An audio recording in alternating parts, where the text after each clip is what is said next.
Bueno, y el 2024 también será recordado como un año en el que se dieron estos juegos de guerra no únicamente eh, bélicos, territoriales, como el caso de Rusia con Ucrania, sino juegos de guerra geopolíticos y Comerciales. tecnológicos y comerciales, como el Ujú, caso de Taiwán, ujú. este enclave que tenía una vigencia de independencia o de separación de China por un tiempo y que hoy China está reclamando y que pues la geopolítica es un problema muy serio porque ahí en Taiwán están todavía hoy el epicentro de la producción de los chips del mundo. Entonces no es cualquier cosa, no estoy reclamando un pedacito de tierra, no estoy reclamando un pedacito de las cosas que mueven este planeta. Y si vemos el contexto, pues este World Games se inscribe y se redondea en esta consistencia de impulsar un bloque económico coherente que trate de disputarle el patrón dólar a los Estados Unidos, que se dio Ujú. después de Bretton Woods. ¿Y cuál es ese bloque? Pues el famoso bloque del BRICS, donde hablábamos de Brasil, Rusia, Rusia, la India, India. China, etcétera, etcétera, etcétera. Ya han agregado a otras entidades. Pero, pues de una u otra manera, este año algo le pasaría a Rusia que no pudo con Ucrania. Y fue una cosa muy significativa el hecho de que toda la ayuda que Estados Unidos y la OTAN en general le dieron al presidente ucraniano. Y pues, ¿en qué va a terminar esto? Porque ya no aguanta más. Hay gente que dice que tan pronto llegue Donald Trump, ya Donald trae un acuerdo en el bolsillo diciendo, o sea, ni modo, ya perdimos Ucrania, o por lo menos prometer que la OTAN no se va a meter en Ucrania y regresar a los tiempos del pasado. Biden se fue un poquito más de frontera cuando dijo abiertamente, pueden usar ya misiles de alcance medio fabricados por Estados Unidos, cosa que obligó a la respuesta de Putin, mandando un misil sin cabeza nuclear, pero de largo alcance, indetectable, con nueva tecnología.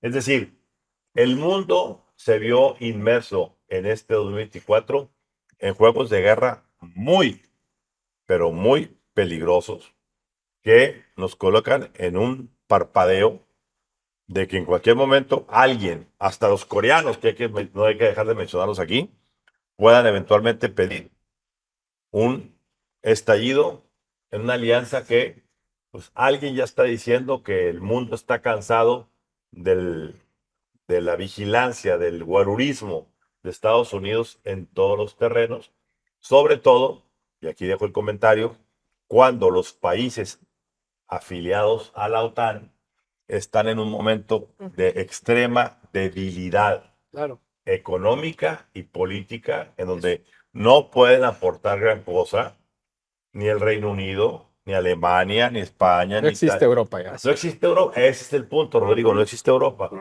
La OTAN hoy es Estados Unidos. Y recordemos, el señor Trump no es amigo de la OTAN. Gregorio. Pues lo que estamos viendo, Ramón, es ahí un paralelismo, evidentemente, como tú bien lo apuntas, la situación de las intenciones que tiene Rusia con Ucrania, las intenciones que tiene China con Taiwán. Tristemente, lo que hemos visto ya durante casi 3 años, pues ha sido pues la guerra, ¿no? Evidentemente, la invasión de Rusia a Ucrania, que ya en febrero se cumplirán 3 años y que no se ve para cuándo eso pueda suceder, que pueda finalizar. El lado de China con Taiwán, pues ahí como que suenan de repente los tambores de guerra por la intención de que Taiwán se convierta o que trate China de apropiarse de ese territorio. Ahí creo yo que lo que puede llegar a pasar, como bien lo apuntan, pues es el tema del poderío económico. Estados Unidos, ¿qué rol irá a jugar en el transcurso de los próximos meses a partir del 20 de enero? Y no dejar de lado, porque pues puede tener alguna relación el conflicto que se está dando en Medio Oriente. A lo que voy, y la relación va por el lado de la tensión que se está viviendo en el mundo y la repercusión geopolítica, económica que estamos teniendo. O sea, ¿qué puede llegar a suceder? Dependientemente que el riesgo mayor de que alguien se pueda oprimir un botón y pueda ocasionar una catástrofe que con pérdida de miles o millones de personas. La otra parte de la historia es también la repercusión económica que pueda llegar a tener todo este conflicto que estamos viendo en distintas latitudes. O sea, estamos en un momento bastante tenso por estos conflictos que se han venido prolongando más allá de lo estimado, más allá de lo deseable. Lo digo.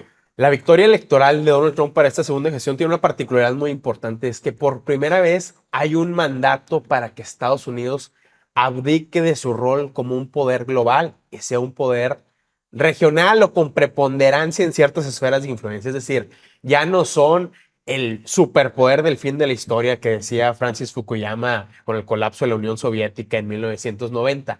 Y eso se ve reflejado tanto en el conflicto de Ucrania como en el conflicto o el riesgo de conflicto con Taiwán, que tienen unas diferencias muy importantes. Por ejemplo, el caso de Ucrania. Donald Trump ha dicho, nosotros no tenemos por qué apoyar a Ucrania, no está en el interés de Estados Unidos, y esto se remonta a la opinión de un importante, perdón, déjame ordeno mis ideas y otra vez. Es que traigo mucha información y la estoy ordenando. No sueltes tanto. Sí, sí, sí. ¿Quieres que hable más? No, ya, de una vez. Pero voy a empezar otra vez. Es la levantada a las 3 de la mañana de la bebé. Sí, sorry. Vamos a ponerle The Julie F.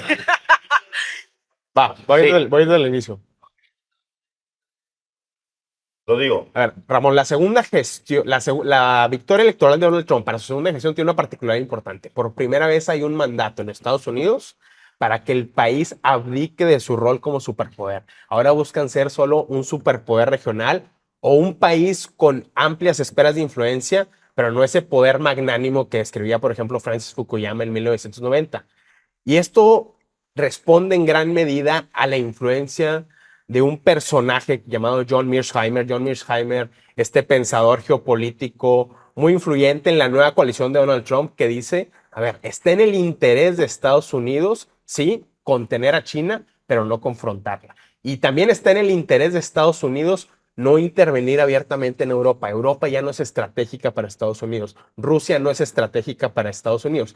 Por eso Donald Trump y su vicepresidente J.D. Vance han sido enfáticos. Estados Unidos no tiene por qué aportar miles de millones de dólares para soportar militarmente a Ucrania. Eso, por supuesto, tiene consecuencias muy relevantes. La primera consecuencia es ya no hay ninguna, digamos, rendición de cuentas si un país altera las fronteras de otro país, como lo hizo la Rusia de Putin contra Ucrania. Pero si nos vamos a Taiwán, Taiwán sí es estratégico por el hecho de los semiconductores. Taiwán es el país que tiene la empresa TSMC. TSMC es prácticamente predominante y preponderante en la industria de los semiconductores, y eso en la competencia y carrera tecnológica entre Estados Unidos y China es muy, muy significativo. Por eso es estratégica la parte. Ahí sí coincide el establishment de seguridad nacional demócrata y el nuevo establishment de seguridad nacional republicano, incluido John Mearsheimer, en decir, la tarea de Estados Unidos tiene que ser contener a China, y ahí es donde nos debemos enfocar.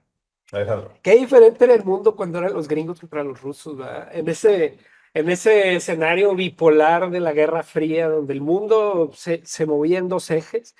Y ahora vemos que no solamente el mundo es multipolar, sino los conflictos son multidimensionales. Porque estamos hablando de países que tienen dinero, como el Medio Oriente, que está financiando y está entrando a mercados, son dueños de Europa, y Europa por eso ahorita no se mete en ningún problema. Tenemos los dueños de los mercados, es decir, esos BRICS, donde hay millones y millones de consumidores y que las grandes potencias están tratando de venderles a ellos. Sí. Y está los conflictos que tienen que ver con ideologías.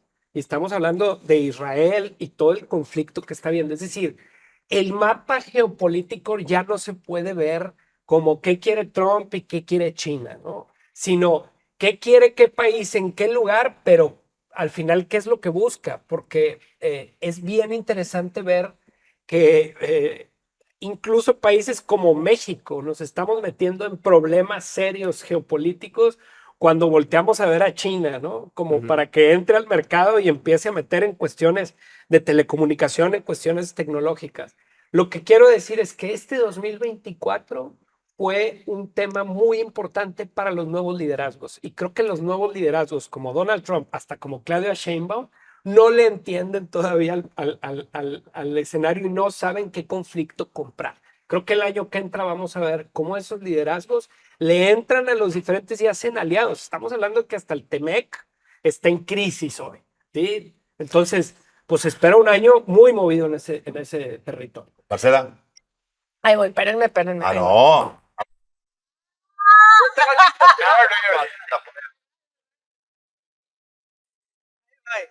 Marcela. Pues yo creo que los estadounidenses están haciendo ahorita el script de los nuevos Rambo. Porque los Rambo no se acuerdan que era el conflicto de guerra, etcétera. Entonces, ahora yo creo que Trump, por ejemplo, con un Putin, es su amigo. ¿No se acuerdan todos los tapes y todo esto de los Sí, rusos? dice que lo arregla. Bueno, por eso, pero en este punto lo que quiero decir es que sí tiene que ver, digo, ahorita que tú decías, al final no es de Trump con no sé quién, pues sí, porque ahora están diciendo en estos días que Trump aún no es presidente y ya se están tratando de que el agua, o sea, está tratando de planchar un poco el pavimento para que se baje la cortina de la guerra. O sea, están tratando de que la guerra se esté minimizando un poco porque se dice que Putin y Trump ya traen estas negociaciones. Llegar a un acuerdo, pero que implicaría Sí. secesión territorial de Sí, Ucrania. por eso. Pero al Alguien final, pierde. Trump y Putin son, si no amigos, compañeros no sé, ¿verdad? Porque dice de muchas cosas. Pero sí creo que ahí va a ser un factor muy importante, el factor Trump-Putin para este tipo de conflictos. Yo agregaría algo para cerrar. Yo lo que estoy viendo, por información que tengo cercana al área de Washington, es que Trump sabe que con Rusia, como dices tú, tiene que llevársela ahí Sí. con Putin, porque Putin no solamente, no es impredecible, es muy predecible. Y va a hacer lo que tenga que hacer para defender lo que tenga que defender. Y le sabe mucho. Lo que va a hacer Trump, va a hacer para estos juegos de guerra, tratar de congraciarse de alguna manera transaccionalmente con China, para hacerla aliado comercial, para decirle, a ver, así como con México está usando la migración, la seguridad y el libre comercio, con China debe decir, a ver, tienes dos opciones. O te margino completamente mi economía y pongo una prohibición a todos sus productos, Nos ponemos de acuerdo. o qué hacemos juntos. Como hoy está pasando ya entre Elon Musk con su Tesla y la gente de BYD que está diciendo, bueno, permitimos que BYD entre a Estados Unidos siempre y cuando nos compartan la tecnología de sus baterías que duran el doble las de BYD que las de Tesla. Y con eso deben estar sentados docenas de personajes diciendo, sí te dejo siempre y cuando esto. O sea, tratando de balancear un poquito más el poder. Un paréntesis nomás ahí, Ramón, retomando precisamente a John Mearsheimer, su tesis es, Estados Unidos lo que tiene que hacer es romper el pacto que existe entre Rusia y China. Ese es un tema Ese es el punto. estratégico para Estados Claro, Unidos. a eso se refería el comentario, a decir, tengo que separar a estos dos porque juntos, Así es. sumando Coreas y sumando bola de cuestiones, les pueden dar Superaría. una pesadilla tremenda, no solamente a Estados Unidos, sino al mundo entero. Claro. Y no quiero dejar fuera de los juegos de guerra, que aunque viene prolongándose por mucho tiempo, hay que dejarlo sobre la mesa, lo que está pasando en Medio Oriente, particularmente todo lo que se dio este año entre Israel y los palestinos, y todo el efecto de la disputa por Gaza, la intervención de Irán, todo lo que está ocurriendo, porque es el otro foco importante, ¿verdad? Entonces traemos un juego completamente, digámoslo así, geopolítico de dominación, que es Estados Unidos con Rusia y China. Muy comercial. No, este es de geopolítico balístico territorial. Claro. Poderío. Tenemos el comercial con China, Con China. comercial tecnológico, ¿sí? Sí. Y tenemos uno que tiene que ver con Ideológico, político, espiritual, Claro. que tiene que ver Y con territorial. y Todavía más. territorial. Sí, todo. claro. Entonces, entre dos bloques, uno de los cuales, que es el de Israel, con la comunidad judía, pues es muy dominante Claro. en los quehaceres económicos, no de Israel, de Globales, Estados Unidos y del claro. planeta. Entonces, Los minimizaron a Irán, minimizaron a Hezbollah en Líbano, provocaron la caída de Bashar al-Assad en Siria. Ha sido Claro. muy significativo lo que Y ha hecho Netanyahu ese en medio. sentido. no dejemos de ver el cuarteto que significa Trump, Putin, Ujú.